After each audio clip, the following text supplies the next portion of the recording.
Madame, monsieur, bonjour, merci d'avoir choisi Congo Culture. Aujourd'hui, j'ai l'honneur de recevoir dans cette émission Madame Ursule Ngatiele.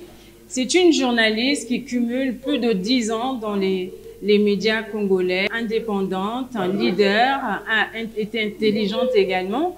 Aujourd'hui, elle va nous livrer quelques secrets qui vont vous permettre, en tant que jeune fille, de s'épanouir en société. Et donc, avant d'entrer dans le bain de cette émission, je vous propose de suivre le portrait de Madame Ursule Ngatiele. À tout de suite.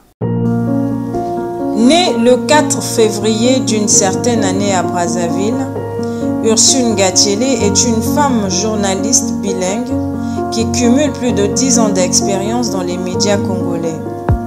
Durant son parcours, elle a assuré la co-animation d'une matinale quotidienne à Top TV, nommée Top Matin, et la présentation du grand journal Le Retro de la semaine.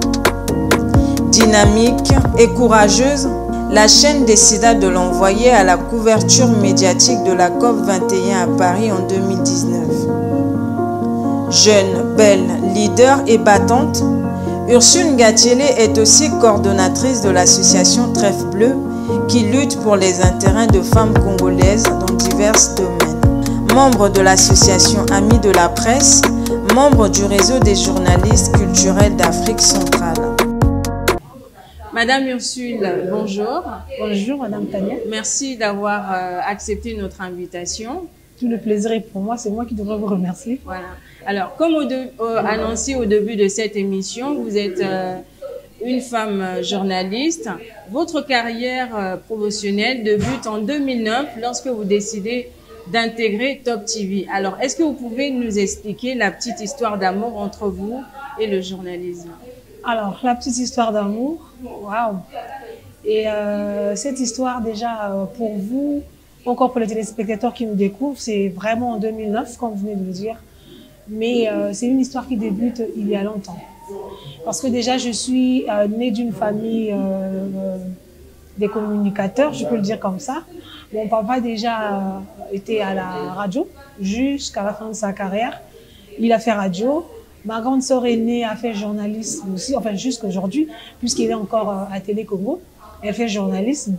Et déjà depuis toute petite, à l'église, parce que j'ai fait école de dimanche à l'église protestante, déjà depuis toute petite, on m'attribuait déjà ce rôle de journaliste. Et lorsqu'il fallait faire du théâtre, recevoir des pasteurs à l'église, je faisais déjà journalisme depuis toute petite. Et si bien qu'à l'église, quand ils m'ont vu aux écrans, personne n'était surpris. Ils ont dit, en tout cas, c'est vraiment elle, c'est ce qu'on est en train de voir. Et donc, cette petite histoire d'amour commence déjà là. Comme nous avons l'habitude de le dire chez nous, hein, je suis africaine et moi je le crie haut et fort. Comme on le dit chez nous, vous l'avez dans le sang et dès que vous commencez, vous sentez que ça va et ça roule. Alors en 2009, lorsqu'on lance Top TV, ma sœur aînée a été sollicitée comme une personne formatrice envers toutes ces personnes-là qui venaient à Top TV. Et elle m'a sollicité, elle m'a demandé d'y aller, je suis allée. Je commence d'abord en tant que journaliste au Kituba. Et après, je commençais à accumuler avec les amis qui faisaient Lingala. Et après, je finis en journaliste en langue française. Et quelques émissions comme ça que je présentais. J'étais co-animatrice avec dans l'émission Top Matin, avec James Sawe, après Sergio Lepote. Et donc, ça a commencé comme ça. Et aujourd'hui, je l'ai comme ça dans ma peau, je peux le dire. C'est vrai que je fais autre chose actuellement, mais c'est quelque chose que j'ai dans ma peau vraiment, le journalisme. Alors, on comprend que c'est un talent que vous avez.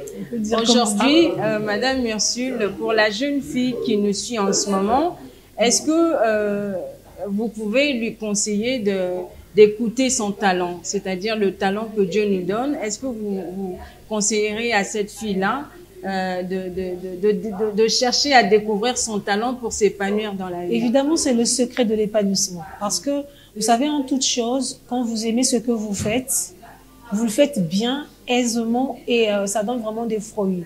Ne faites pas des choses parce que vous avez vu une personne le faire. Ne faites pas des choses parce qu'on vous dit qu'écoutez, vous êtes tellement belle que vous pouvez faire Miss. Ne faites pas de choses parce qu'on vous dit qu'écoutez, vous parlez tellement la langue française que vous pouvez faire interprétariat, ou la langue anglaise, je ne sais quoi d'autre, quelque chose comme ça. Mais écoutez votre cœur, votre talent. Ce que vous avez au fond de vous, quand vous l'intériorisez avec beaucoup d'amour, je vous assure que Madame Tania, il y aura toujours après de bons résultats et les gens vont parler de vous après. Et le talent, c'est quelque chose que vous avez en vous, que vous savez faire, que vous le faites, que vous avez l'habitude de le faire et que vous pouvez faire facilement et aisément, comme je le disais tantôt. Si seulement vous découvrez qui vous êtes, ce que vous pouvez faire, et vous le faites trop bien avec beaucoup d'amour. Et la base, c'est ça en fait, c'est l'amour. Quand vous faites avec beaucoup d'amour, vous verrez que tout ira tellement bien et que les gens parfois ne vont pas comprendre ce qui se passe vraiment chez vous. Madame Ursule, aujourd'hui vous êtes une femme modèle. Vous avez su écouter votre talent. Est-ce que vous avez eu le temps de vous faire former pour être une femme leader aujourd'hui? La formation, déjà, moi je le dis toutefois avec, enfin chez tous ceux qui me côtoient, la vie est toute une école. Déjà là, je suis avec vous, nous sommes en pleine émission, mais tenez-vous tranquille, je vais apprendre quelque chose aujourd'hui encore. Parce que la vie est toute une école.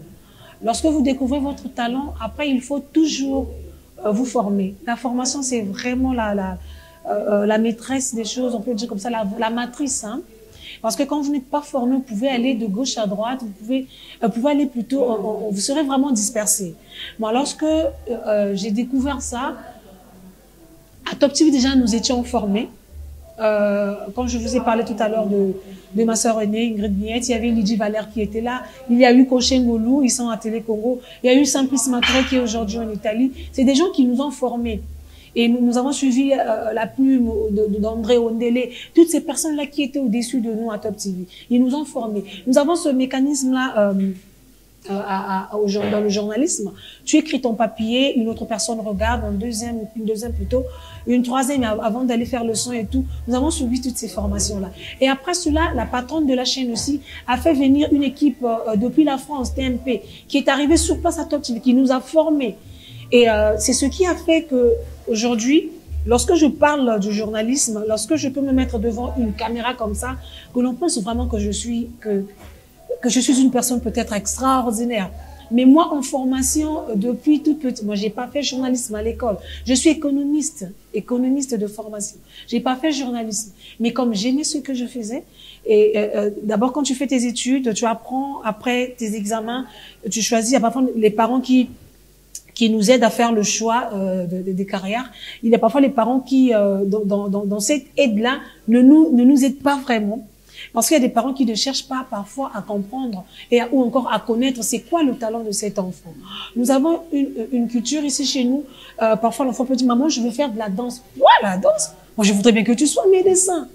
Mais cet enfant a un talent. Voilà. Son talent, c'est de la danse. Nous avons besoin des danseurs aussi dans notre vie. Aujourd'hui, quand Kofi chante, Fali Poupa, Roga, toutes ces personnes-là, ils ont été à l'école, ils ont étudié, mais ils ont ce talent-là de musicien, par exemple. Si chaque parent pouvait encadrer son enfant dans ce sens-là, moi, je pense qu'on aiderait beaucoup des enfants. Moi, j'ai fait économie comme ça, parce que quand j'ai fini ma formation, après, écoute, tu vas faire ça. Économie et gestion coopérative, je suis un peu dans l'agriculture, quelque chose comme ça. Mais aujourd'hui, je me retrouve dans le journalisme. Parce qu'il y avait ce talent-là en moi.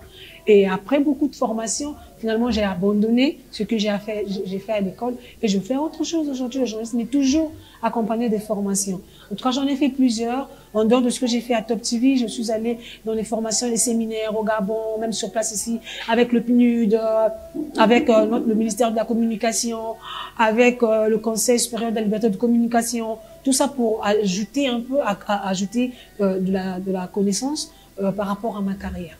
D'accord. Le talent est très important pour l'épanouissement de la jeune fille congolaise. Madame Ursule, est-ce que vous pourriez nous ajouter d'autres étapes comme ça qui peuvent permettre à la jeune fille de devenir leader en société en dehors du talent? Bon, mais il y a le côté de savoir-faire, le côté de se chercher. Vous savez, il y a eu un moment, je dis il y a eu un moment parce que je constate qu'il y a un petit changement actuellement. Il y a eu un moment où la jeune fille congolaise avait vraiment baissé les bras. La jeune fille congolaise avait vraiment croisé les bras. C'était après une grossesse surtout. après une grossesse, dès qu'elle a un enfant, en tout cas, c'est comme si la vie s'arrêtait là. Alors que c'est pas comme ça que l'on devrait réfléchir. Il y a beaucoup de jeunes filles qui se sont senties perdues à cause de cette histoire. Dès qu'elle est enceinte, elle a son enfant, c'est toute sa vie qui bascule.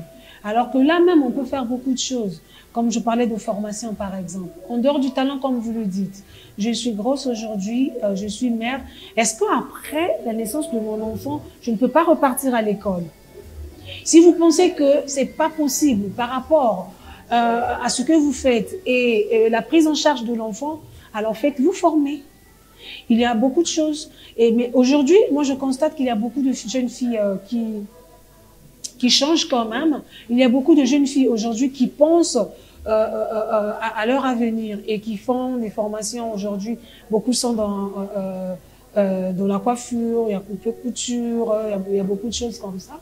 Et moi, j'encourage vraiment ces jeunes filles-là qui ne baissent pas les bras. Ces jeunes filles-là qui pensent à elles d'abord en premier. Parce que si seulement vous pensez, vous vous mettez dans la tête que je suis jeune fille, que je suis belle, que je trouverai un homme qui pourrait me prendre, en tout cas là, vous vous trompez. Parce qu'aujourd'hui, tu ne peux pas imaginer ton avenir ou encore penser à l'épanouissement de ta vie en pensant à un homme. Et ça, il y a beaucoup de jeunes filles qui se sont trompées là-dessus. Les jeunes filles qui pensent que demain je vais avoir une petite voiture là, je veux voilà, une petite voiture et il y a monsieur Jean-Paul qui va m'en acheter. Vous vous trompez. Mais vous trompez fortement. Mais lorsque vous êtes par exemple en face d'un homme et qui décide d'abandonner votre passion en espérant un avenir meilleur avec lui, en ce moment-là, qu'est-ce qu'il faut faire? Alors Madame Tania, je vous informe que moi j'ai été mariée. J'étais dans un foyer et cet homme l'a toujours su parce que je le lui répétais tous les jours. Mon premier mari, c'est mon travail. Ça, je le dis ici, il ne faut jamais accepter d'arrêter son travail, sa formation pour un homme. Nous en avons vu, hein. Ah ben, je vous dis, je n'ai pas seulement 30 ans aujourd'hui. Je vis à Brazzaville. Je vis sur cette terre, on entend et on voit des choses. Il y a des hommes qui ont promis beaucoup de choses aux femmes, mais après, ce n'est pas ce qu'elles ont reçu. Aujourd'hui, tu ne peux pas dire à une femme, arrête ce que tu fais parce que je veux te prendre en charge. Quel est cet homme-là? Non, une femme doit travailler, elle doit s'épanouir. Mais quand elle a déjà accepté le mariage, est-ce qu'il faut abandonner ou mais le mariage, c'est pas le travail. Moi, je le répète ici, je dis que le premier mariage, c'est le travail. Imaginez-vous, un instant, vous arrêtez tout ce que vous faites, ok? Parce que vous êtes dans un mariage, parce que vous avez un homme qui prend soin de vous. Ok, je suis d'accord. 1, 2, 3, disons 5, 10, 15 ans, vous avez des enfants et cet homme décède. Comment vous allez prendre en charge les enfants, vous, femmes? Là, je suis dans un mariage, mon mari, mon époux prend soin de moi, ok. Mon père est malade, ma soeur a une situation, c'est cet homme-là qui va prendre en charge ma famille. Moi, je m'inscris en faux. Je ne peux pas attendre l'argent qui doit venir de la poche de mon époux pour prendre en charge la santé de ma mère. Il peut me venir en aide, je suis d'accord, mais ça, il n'est pas le premier, quoi. Non, il y a d'abord moi pour prendre soin de ma famille et lui me vient en aide. Alors, vous avez parlé de la formation tout à l'heure. À l'heure actuelle, on a comme l'impression que toutes les filles se focalisent vers la coiffure et la couture. Par rapport à l'évolution mondiale, qu'est-ce que vous conseillerez à la jeune qui veut devenir leader en société? Est-ce qu'il faut suivre l'évolution mondiale ou il faut toujours continuer à se former dans ces deux domaines? Tout à l'heure, je disais qu'il ne faut pas faire des choses parce que Madame Tania l'a fait. C'est ça le problème. Beaucoup de jeunes filles aujourd'hui font des choses comme ça. Et c'est pourquoi nous avons même des mariages qui après ne marchent pas. Tania s'est mariée, je veux moi aussi me marier. Après, tu vas là-bas, c'est 3, 4 ans, ça ne marche pas. Tu n'as pas été préparé au mariage, tu n'étais pas prêt de le faire. Tu es allé parce que tout le monde le fait. Il faut plutôt essayer de voir dans le monde, comme vous venez de le dire. Qu'est-ce qu'il y a à donner aujourd'hui? Qu'est-ce qu'il faut offrir? Quel besoin il y a? Et à partir, dès que vous connaissez c'est quoi le besoin mondial actuellement, à partir de là, vous vous formez pour que vous soyez recherché. C'est comme ça. Nous avons aujourd'hui dans nos entreprises ici des postes qui ne sont attribués qu'aux expatriés. C'est à cause de cette histoire. Tout le monde après le bac, qu'est-ce que tu veux faire? Série A, série D, série C. C'est pour faire quoi après? Et lorsque CARE arrive, par exemple, a besoin de cadres, a besoin de personnes, il prend des expatriés. C'est comme ça. Après tes examens, réfléchissez. Il faut voir plutôt qu'est-ce qu'il y a, quelle est la demande actuelle. À partir de là, tu te formes. Actuellement, il y a même des formations en ligne. Parfois, tu n'es pas obligé d'aller aux États-Unis pour te former. Tu n'es pas obligé d'aller au Canada pour le faire. Mais sur place ici, tu peux le faire depuis Internet et tu t'attribues des diplômes comme ça. Quand tu es très bien formé, il n'y a pas de problème. Alors, on dit que pour devenir une femme leader, il faut rêver grand. Est-ce que vous partagez cet avis, Madame Ursule? Est-ce qu'en faisant la coiffure, par exemple, on peut devenir femme leader ou pas? Moi, je pense qu'il faut rêver grand, comme vous venez de le dire. Vous savez, aujourd'hui, le leadership, chacun donne la définition du leadership à sa façon. Et moi, je pense que rêver grand, c'est ça. D'abord, le leadership, c'est être une personne qui est capable de faire accepter ses ambitions, être capable de faire accepter ses projets. En fait, quand tu as un projet, quand tu peux le faire accepter, le faire exister, là déjà tu es une personne leader. Alors rêver grand, je pense que oui, il faut rêver grand pour être femme leader. Bon, mais dans la coiffure, être femme leader, je ne sais pas si c'est vraiment possible. Et c'est vrai que tout à l'heure, je disais qu'on a besoin de tout le monde, mais je ne sais pas si c'est vraiment possible. Mais quand on parle de rêver grand, c'est une personne qui a des projets un peu plus grands. Et dans la coiffure, s'il y a une personne qui peut aussi avoir des choses un peu plus grandes, peut-être, je ne suis pas là en train de dénigrer ces femmes-là. Je vous adore parce que moi, sans coiffure, de toute façon, je ne peux pas. Je suis une femme africaine, mais j'aime bien ces choses. Alors que si vous n'êtes pas là, je suis foutue. Alors, vous êtes une femme leader aujourd'hui, Madame Ursule. Vous faites parler de vous dans les médias congolais. Vous avez su laisser vos empreintes.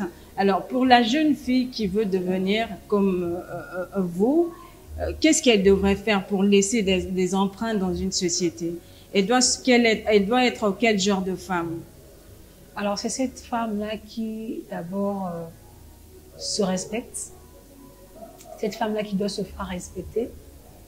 Parce que, tenez-vous tranquille, la réputation est très importante dans ces choses. Quand vous voulez être leader, quand vous voulez qu'on parle de vous, la réputation, elle est très, très importante. Et donc, ne soyez pas cette jeune fille-là qui s'assoit devant Telenovela du matin au soir. Parce que quand tu es devant Telenovela du matin au soir, tu n'as pas de projet à bâtir, tu n'as pas une réflexion à pousser un peu plus loin. Ne soyez pas cette jeune fille-là qui, chaque samedi et dimanche, doit se trouver encore chaque soir dans une cave en train de prendre une bière. Je ne serai pas là hein, pour éviter de faire de la pub. Qui doit prendre sa bière chaque soir. Si vous êtes cette jeune femme-là, vous êtes cette jeune fille-là, vous n'aurez pas le temps de réfléchir et de concevoir les projets. Et ne soyez pas cette jeune fille-là qui a à côté Monsieur Ben, à côté ici, là, il y a un Laïs Ondongo, à côté ici, il y a un petit prince ici. C'est une jeune fille qui ne se fera pas respecter. Alors, c'est vrai qu'il y a ce côté de soi-même à développer. Vous êtes vous-même, quand vous avez des projets, essayez de réfléchir à l'avenir, à ce que vous pouvez apporter dans la société. Quand vous pensez que vous êtes une personne qui peut apporter quelque chose dans la société, là, vous serez cette femme-là qui pourrait faire parler Devenir une femme leader, c'est vrai, mais comment est-ce qu'il faut se comporter face aux difficultés? Est-ce qu'il faut abandonner ou continuer, Madame Ursule? Il y a des adages qui disent beaucoup de choses sur ça. Moi, j'en connais quelques adages. Il y a par exemple, là où on dit tomber, je pense que tomber te donnerait de la force pour commencer. C'est là où tu devrais commencer. Même quand tu tombes, sache que donc tu es en train de faire quelque chose. Je vous assure que même si vous pouvez avoir l'occasion de parler avec le président de la République, même le ministre femmes qui sont aujourd'hui là connus, pas seulement ici au Congo-Brazzaville, même sous d'autres cieux. Si vous avez seulement l'occasion de parler avec ces personnes-là, ils vont vous raconter, même les Kim Kardashian que vous appréciez aujourd'hui, ils vont vous parler de leur carrière, mais pas seulement dans la droiture. Il y a eu des moments où il y a des bas, mais tu te relèves et tu marches. Il y a des moments où tu tombes, tu te relèves et tu marches. Tu ne peux rien faire sans qu'il y ait de difficultés. Non, mais rien. Vous savez, nous étions surpris d'apprendre, lorsque nous avons parlé avec la patronne de notre chaîne à l'époque, c'est la fille du président de la République, mais lorsqu'elle vous parle de sa vie, elle dit, voilà ce que j'ai rencontré comme difficulté. Mais aujourd'hui, quand vous voyez, vous dites que c'est la fille du président de la République, vous ne pouvez pas comprendre qu'elle a rencontré aussi, qu'elle a eu à croiser quelques difficultés avant qu'elle essaie d'atteindre un peu le niveau qu'elle a. Voilà. Donc, il y a toujours ce côté où vous sentez que là, on dirait que ça ne va pas, mais ne baissez pas les bras. Relevez-vous et marchez. Pour les chrétiens, ils disent, si tout marche bien, tu fais tes choses, que tu ne constates pas des embuscades, ça veut dire que le diable marche avec toi. Sinon, pour que tu constates qu'il est de l'autre côté, tu dois tout le temps le croiser, il y a des problèmes, tu sautes. Quand on place une pierre là, fais de cette pierre-là ton marchepied pour que ça te permette d'aller encore un peu plus loin et que ça ne soit pas comme un barrage. Alors, j'étais en train de discuter avec une femme mécanicienne. À mon avis, c'est une femme qui a complètement oublié sa féminité. Vous, autant que femme, est-ce que c'est important d'évoluer tout en oubliant sa féminité, c'est-à-dire ses talents, ses jolies robes et ses brésiliennes? Est-ce que c'est important? Moi, je pense que ça dépend de ce que fait la personne et ça dépend aussi des ambitions qu'a la personne. Il y a aujourd'hui des gens qui ont encore mis des pauses dans leur vie, même en ce qui concerne les relations amoureuses, les sentimentales. Il y a des femmes qui se sont dit, bon, écoute, j'abandonne un peu ça, je n'aurai plus un petit copain pendant 5 ans parce que je vais me concentrer sur quelque chose. Il y a aujourd'hui des femmes, par exemple, quand vous dites mécanicienne, moi j'en ai croisé aussi, qui lorsque tu te rapproches d'elle, tu sens que c'est vraiment comme un homme, parce qu'elle est tellement dans un milieu d'hommes qu'elle a oublié les jupes pagnes juste parce qu'elle veut se faire. En fait, c'est juste le milieu qui domine la personne. Mais je pense que quand on est femme, on meurt femme. Exactement. Quand on est homme, on meurt homme. Même lorsqu'on parle aujourd'hui des bisexuels, tu es un homme. Tu l'as dans ta tête, tu l'as dans ta peau, c'est comme ça. Et moi, je pense que ce côté de changement-là, ou encore d'abandon, ça dépend de la conviction qu'a la personne. Vous êtes également coordonnatrice de l'association Trèfle Bleu, journaliste, hein, vous êtes également dans l'entrepreneuriat. Alors, comment ça se passe tout ça? Comment vous vous organisez autant que femme? Ce n'est pas vraiment facile. Ce n'est pas vraiment facile et même lorsque j'étais dans mon mariage avec tout ça, la conciliation n'est pas facile. Mais il faut seulement savoir ce que l'on veut, ce que l'on fait et comment on le fait. Moi, par exemple, j'ai pas vraiment une vie d'amis gauche-droite parce que j'ai pas le temps de le faire. Et après le boulot, surtout actuellement, je suis en train d'évoluer dans un projet. Je travaille de 8h à 17h. Tous les jours, c'est comme ça. Les samedis, je finis à 13h. Alors, même la journée de dimanche, même pour aller à l'église, parfois, c'est un peu difficile pour moi. Parce que c'est le seul jour où je peux dormir même jusqu'à 8h. Je dis, je dors au moins jusqu'à 8h parce que je me rattrape un peu, je dors au moins jusqu'à 8h. Parfois, c'est difficile, mais il faut juste savoir comment le faire. Vous pouvez aujourd'hui évoluer avec 3, 4 emplois, mais comment vous faites? Mais c'est difficile d'avoir vraiment une vie de famille. Ça, je vous assure. C'est vraiment difficile. Et pour ne pas perdre mes amis, parfois quand je rentre le soir, je me mets parfois un peu sur Internet avec elle, jusqu'au moins minuit. Et parfois, quand vous pouvez me voir en ligne à minuit, vous dites, mais qu'est-ce qu'elle fait? Elle était en ligne jusqu'à 1h. Jusqu'à 1h. C'est un petit temps que je donne parfois à mes amis parce que, comme vous avez dit, il y a l'entrepreneuriat, il y a l'association à gérer. Et il y a moi-même aussi à gérer, donc c'est pas facile, mais on le fait avec. De manière brève, quel est l'objectif de l'association Trèfle Bleu? Nous sommes dans la valorisation des œuvres de la femme. Ça, c'est de manière... Parce que nous aimerions, à travers notre association, démontrer au monde que la femme a un très grand rôle à jouer dans le développement du monde. Voilà. Bon, merci. Nous allions, Madame Ursule, passer à nos 3 différentes rubriques. La première rubrique, il s'agit du miroir.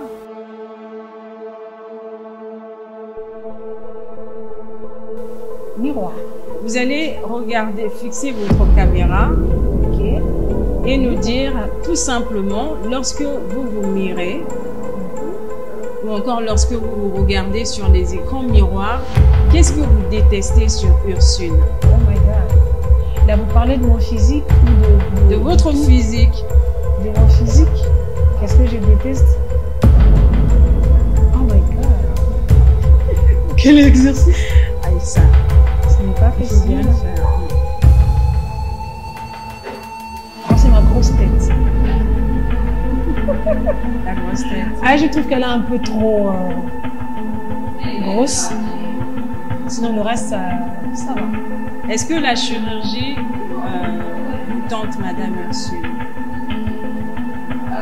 Je suis une personne un peu trop peureuse, donc j'ai peur de la chirurgie. Alors, on passe tout de suite à la deuxième rubrique. Il s'agit de vrai ou faux. Là, vous allez tout simplement nous répondre par vrai ou faux sans entrer en profondeur, Madame Ursule. D'accord. Vrai ou faux que vous avez couvert la COP 21 en 2019 à Paris, en France? Vrai. Vrai ou faux que votre père est votre modèle? Faux. Vérité, rien que la vérité. Madame Ursule, ici vous allez vous adresser à une personne qui vous sent chère. Il peut s'agir de votre partenaire, il peut s'agir de votre meilleur ami ou de votre père. Vous lui dites une vérité auquel vous ne l'avez jamais avouée.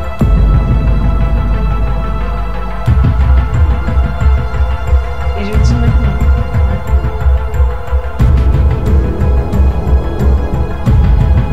Si Et vous seulement je dites- ne dis pas de qui il s'agit. C'est ça. Reste en suspens, il n'y a pas de problème. Il le saura lui-même, de toute façon.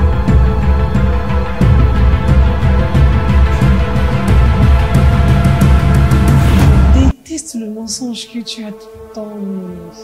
Je déteste ton mensonge. Voilà. Il saura, cette personne saura. Elle saura. Alors, Voilà. le message est passé, Madame Ursule. Si vous auriez un mot à dire à votre père, ce serait lequel? Parce que vous parlez souvent de lui. Alors, à mon père, je lui dirais merci. Parce que c'est vrai qu'il y a la femme qui porte la grossesse, mais le géniteur, c'est lui, c'est mon père. Et aujourd'hui, je lui dirais merci. Et je lui dirais que je l'aime beaucoup. Alors, pour finir, juste un mot à votre mère. Peut-être qu'elle sera un tout petit peu jalouse. Juste un mot. Alors ma mère, je ne pense pas qu'elle soit jalouse. Parce que c'est elle qui partage ma vie depuis toujours. Vous savez, j'ai quitté son lit à 20 ans. Je dors encore avec elle sur un lit. Je ne pense pas qu'elle soit jalouse parce qu'elle sait. Elle sait ce qu'elle est dans ma vie aujourd'hui. C'est ma copine. Elle sait que je l'aime aussi beaucoup. C'est ma copine. C'est ma Khadija, quoi. Déjà, nous sommes nés le même jour. C'est vraiment mon moi et ma mère. Je ne pense pas qu'elle soit jalouse. Alors, Voilà. nous sommes presque au terme de cette émission. Madame Ursule, quel est votre mot de conclusion pour terminer? Alors, moi, je demanderai à la femme congolaise d'arrêter de rêver le mariage, de se lever, de penser à son avenir et de faire parler d'elle. Vous savez qu'aujourd'hui, surtout partout au monde, il y a des femmes qui sont en train de se battre pour cet épanouissement-là, pour l'égalité. Mais si on n'a pas des femmes qualifiées, mais ça sera difficile. Ça sera difficile de se faire nommer ici et là, parce qu'il y a de celles qui disent tout le temps, quand on parle d'égalité, mais dans le gouvernement, il y a combien de femmes, il y a combien... Mais avons-nous des femmes qualifiées dans ces postes? Pour que nous ayons ces femmes à la langue qualifiées à ces postes, il faut aller à l'école, il faut se former, il faut arrêter de rêver mariage. Arrêter de rêver mariage, ce n'est pas le mariage qui fait la femme aujourd'hui. Mais c'est ce que vous avez en vous. La capacité que vous avez en vous. Les efforts que vous allez fournir, c'est ça qui fera parler de vous. On ne parle pas d'une personne à la télé parce que cette femme-là s'est mariée, mais on parle d'une personne parce que cette femme-là a posé des actes nobles. C'est ce que je pense dire à la jeune fille congolaise aujourd'hui. Merci Madame Ursule. J'espère que le message est passé. Prenez le soin d'aller jusqu'au bout de vos objectifs. Ne rêvez pas, chère jeune fille, même quand vous êtes mariée, allez jusqu'au terme de vos objectifs. Merci pour la confiance. Merci également à Ben Machona, le réalisateur le plus frais. Merci à Bello Kisikila. Merci à toi d'être de nôtres. Donc, ils sont deux là en train de réaliser cette émission. Merci à vous. Et donc, prenez soin de vous, madame, monsieur. Moi, je vous retrouve très, très, très vite avec un autre numéro. Entre-temps, n'oubliez pas de vous abonner sur notre chaîne YouTube Congo Culture pour bénéficier de nos prochaines réalisations. Donc, je vous souhaite tout le bonheur du monde. À très vite.